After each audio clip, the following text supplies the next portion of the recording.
ជំរាបសួរបងប្អូនឥឡូវតាមសន្យាមកទៀតហើយបងប្អូននេះវីដេអូនេះគឺវីដេអូមកអស់អួនតាមស្រុកស្រែបងប្អូនឥឡូវទឹករីងអស់ហើយឥឡូវត្រីវាយអួនលេខបានហើយឥឡូវយើងមានតែមើលអស់អួនតាមប្រឡាយនោះបងប្អូនតែជុំវិញប្រឡាយនឹងរីងអស់ហើយបងប្អូនមានតែប្រឡាយហ្នឹងមួយឥឡូវយើងចាប់ផ្ដើមអស់យកកូនត្រីម្ដងឥឡូវត្រីធំវាលេខបានហើយឥឡូវយើងចាប់ផ្ដើមដាក់បន្លាយអស់ម្ដងខាងមិញយើងអស់ហើយនេះ3 4នាក់បងប្អូនធីមដែលយើងឥឡូវយើងចាប់ដើមអស់បងប្អូនចូលវាអស់នេះយើងមានហ្នឹងនេះត្រែអ្នករត់ត្រីបាច់ស្រុកស្រែនេះអីថ្មីមានវីអូរត់ត្រីតិចតួចត្រៀបបាត់អស់ម្ដងដល់វគ្គប្រមូលផលកូនត្រីឥឡូវយើងចាប់ដើមអស់ហើយបងប្អូន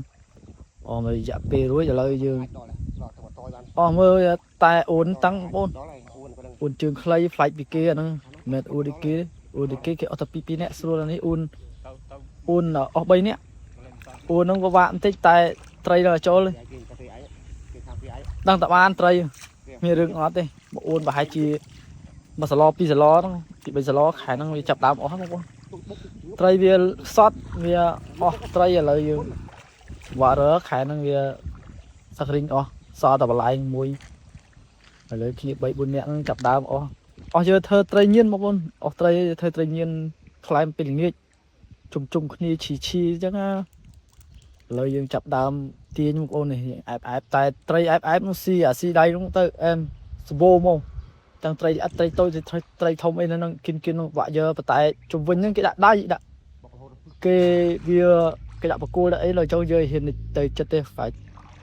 ជាប់ផ្លេចអីហ្នឹងវាដល់ចង់រៀងពិបាកអស់តិចប៉ុន្តែត្រីស៊ីនោះគាត់ឲ្យយើងចុះរៀបទៅត្រាវនោះក៏បានដែរឥឡូវយើងចាប់ដើមបងប្អូនឡើងលើគោហ្នឹងអានេះ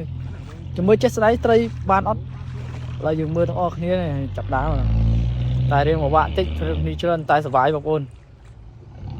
ឃើញចឹងមែនតែសុបាយណាបងប្អូននេះត្រីលូតកូនត្រីតូចធំហ្នឹងនឹងខ្ញុំនេះចាប់ដើមតឈឺពេលល្ងាចហ្នឹងផ្លែមធូរដែរសើអស់លុយ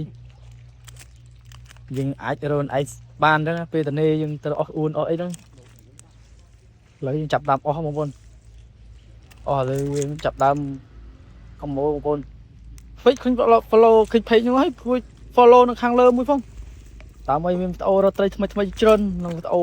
ចាប់ត្រីនោះឥឡូវចាក់ស្ដែងត្រីយើងបានហើយនេះប្រហែលជាអាហ្នឹងមកអួនដំបងបងប្អូនមានហ្នឹងបងអូជម្រាបលាត្រីបុកបានតិចតួចគាត់ឈីពេលល្ងាចបាយ